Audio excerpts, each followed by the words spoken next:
Hi, welcome back to my garden.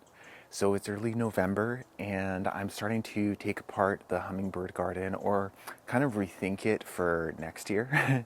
So especially this area out here, which is right outside our kitchen window where we spend quite a bit of time. And everything in this area is kind of hummingbird focused. We have two different kinds of hummingbird, Anna's hummingbirds, which are here all year round, and then Rufus hummingbirds, which are here kind of late March to early November. So we've probably seen the last of them now. But in any case, the Annas, which are active all year round, I like to provide things for them so that they can be like outside our window and we can enjoy watching them. So one of the things that I have in this bed that I love is this perennial salvia. It grows this high like every year. So this is like, I don't know, close to 5 feet tall, I think. And it dies back all the way to the ground and then like shoots back up, and the hummingbirds love it. And then I wanted to focus on kind of bulbs or tubers or like those kinds of things for this bed because it's partially covered by the I don't know, the roof, I guess. It doesn't get like as wet as some of the other areas of the garden. So it's like perfect for some of those bulbs that are like just like maybe pushing the hardiness zone a little bit too. It's like things that are normally like maybe too tender for our area because it's right up against the house. They do pretty well. So like dahlias, I can just leave in the ground here. I have these asters, which I love, and I have them, there's actually 3 different clumps here. And although they do great and bloom for months on end, they're always flopping on me. And these ones I cut back halfway around like June time, which makes them bushier and supposedly less floppy. But I think they'll just be happier somewhere where they're surrounded by other tall plants and they can kind of just like lean on them a little bit. So I think I'll start by clearing those away, and then I'll show you what bulbs I have to plant in here. And I'll also show you, I've already done it, but I have this camellia here, which is kind of the anchor of this garden because it's evergreen. So I trimmed it back into like a box shape, like a square or a cube. And although this wouldn't be the best time of year to do that if I was growing it for the flowers, it's like the best time of year for it to look like awesome all winter. And just like the glossy leaves and stuff, just like, yeah, I don't know, it's like an important plant for here. And when the earliest of the spring bulbs come out, it's nice to have a green backdrop for them. Anyway, I'll take out the asters and then I'll show you the bulbs.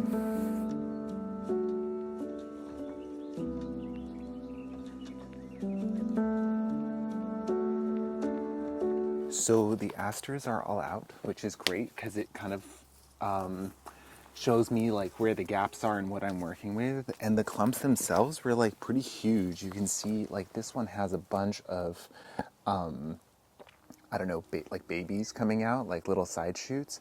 So I could easily take each of these and divide it into like multiple plants. And actually all 3 of the clumps that I dug up, I had bought just like as one sale, like fall aster clump. And before I even put it in, I divided it into 3. So that was, I think, 2 years ago. So they grow pretty quickly. Hopefully I didn't do damage to, or too much damage to anything that was in here.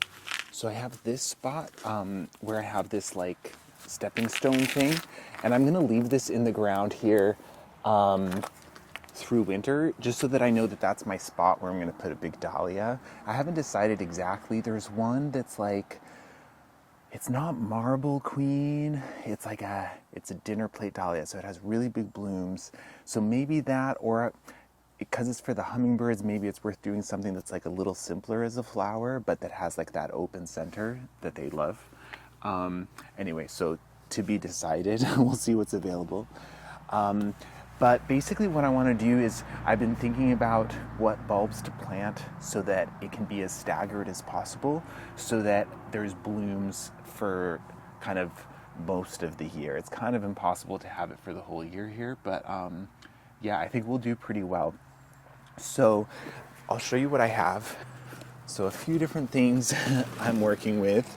So starting with the first one to bloom, I have these daffodils that I haven't tried before. They're called Polar Hunter, and they're supposedly one of the earliest ones to bloom, which for us in a sheltered position like this could possibly mean February, which would be amazing. So for before that, I have some dwarf irises that are already in here. They're like, I want to say Catherine's Gold, and they bloom in like late January, early February. Like sometimes they'll bloom through the snow, which is really cute. Anyway, so those will be the first ones. Then I have Rip Van Winkle daffodil, which is also kind of an early-ish one. I feel like that one's normally at the beginning of March. And then I got some Fritillaries. These are early sensation. So I have 3 of them here, and I think I had planted maybe 5 in here last year. And I'll see if I have pictures of the hummingbirds. I feel like the bumblebees also really like those ones. Supposedly, like where they're native to, I want to say Europe, but I'm not sure. I think they're also bird pollinated, which is kind of cool. So yeah, and then so these ones bloom in March for us. They're like so early, and because they're so big and beautiful, it's kind of like unexpected. Next will be the minnow daffodils, and these are one of my favorites. They're like, they'll put up like one stem with like a few flowers, and they're just a really pale yellow. And I have them kind of dotted elsewhere in the hummingbird garden too, so I just wanted to add more of them and kind of make it a little bulb heavier here.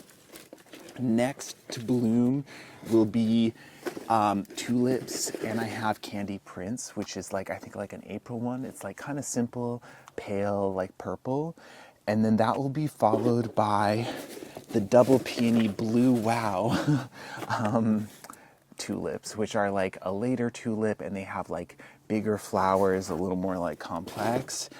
Those will be around the same time, or maybe followed by, I have Iris Dutch Symphony. So these are the Dutch irises, and I already have some in here. It's actually these ones. I don't know if they're visible from there, but they'll bloom kind of like May through July for us.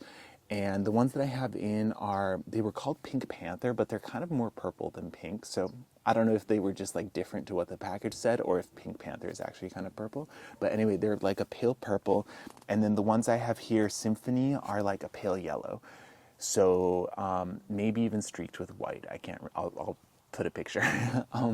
Anyway, so I feel like those two together will look really nice. And then the last one from the like spring bulbs, I have Camassia, and this is like a cultivated native one. So we have 2 native Camassias, like Little Camas and Great Camas. So this is a variety of Little Camas that's called Blue Melody. They grow just a little bit taller, so about 2 feet tall, and their foliage is like a little bit variegated. It has kind of like a yellow streak or golden streak in the green. So like that looks pretty cool. And because the foliage is like somewhat persistent, it'll look nice, you know, all year. So this will take us all the way up to like July. And then in springtime, I'll come in with a bunch more kind of summer and late summer, early fall blooming bulbs. Like there's already like some Crocosmia, Gladiolus, lilies, things like that will bloom in the summer, but I'll kind of like pile it on a little bit and then add the dahlias too.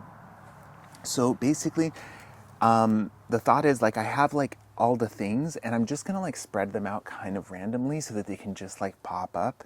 The only ones that I'm gonna be extra careful about are the Fritillaries. So these ones actually have like this cavity, and this is the top. So supposedly like that can rot when it fills with water, which I can believe. Some people say to plant them on their side. I guess like within a season, the bulb will have righted itself, but maybe for the first year it's worth it. The other ones that I have planted are also kind of further back so that they're under the cover, so they don't get quite as much rain. So I'm gonna do something similar for these. I'm just gonna dot them around, and then I'll find like specific spots for them after. And then, so the daffodils that are like the earlier ones, I feel like when the foliage dies back, it'll be covered by the foliage of like the tulips and whatever comes next. So I'm not going to worry too much about it. And the only other thing is like I'm going to leave a spot like right here in the corner, because I was thinking of putting like a little, some kind of a dwarf conifer, something that stays really small, that's like maybe a yellow or something like that, maybe like a lemon cypress, or I don't know, something like, yeah, just to like anchor that corner and be there all year. So I'll kind of leave a gap there. But otherwise what I do is I kind of just like spread them out like whatever.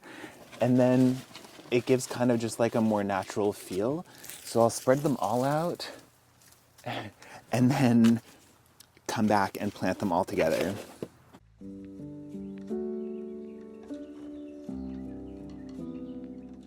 And tulips in our area, they perennialize pretty well, but again, they don't like how wet our winters can be.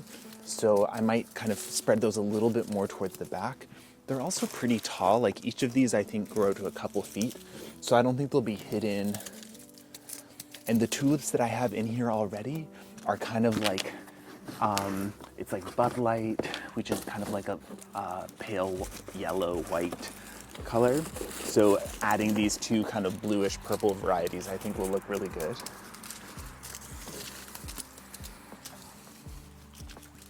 And each year is a little different too, so there may be some years where like things kind of bloom concurrently and then other years where it's like completely off.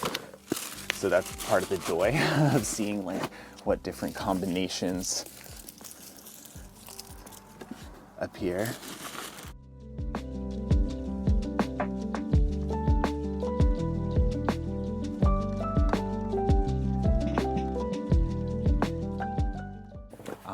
The Camassias are the ones that are able to handle the most wet of all the bulbs I'm planting today, but so these ones could go like a little closer to the edge as well where they'll get more rain.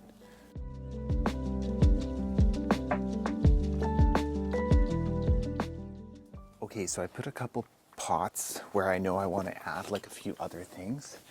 And then as far as tools, because I already have bulbs planted in here, normally I use my auger to plant, which just like works really well. It makes like a hole kind of the size you want. But because there's other bulbs, I don't want to risk like hurting them. So I think I'm going to go in with this little guy.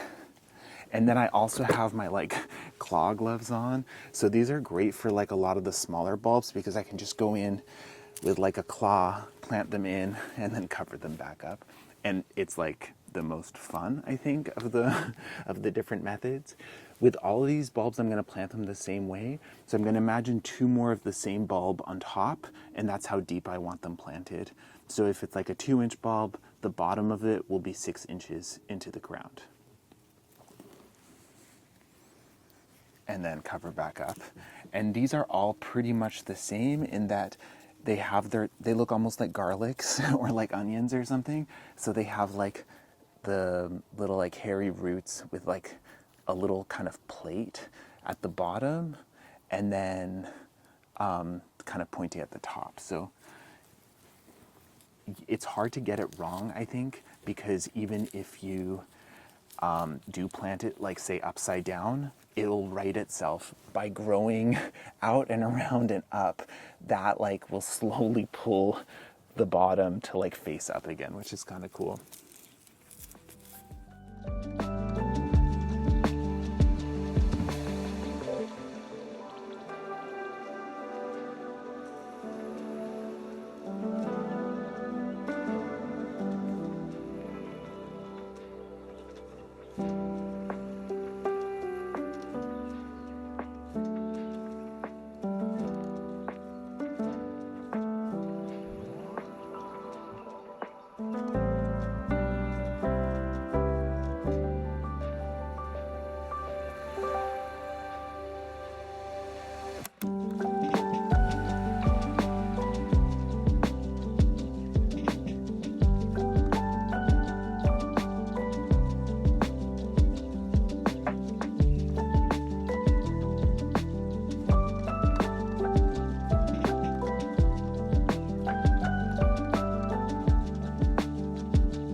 So safe to say that Samantha approves of the salvia, and hopefully she'll be just as happy with all her spring bulbs. Everything's tucked in. I added a layer of mulch, like a few inches thick. It's just composted bark mulch. And I also added some rocks where I know that there's like a gap where I want to add a few different things. It looked better than the pots. So there's nothing really else that I need to do now. I might just like, weed it a little bit if things come up, but that's basically it. And then kind of just get excited about all the shoots coming up over the next few months. And then hopefully in February we'll get the first bulbs. So when springtime comes, I'll update you and show you how everything's doing. But thanks for coming along for today, and I'll catch you next time.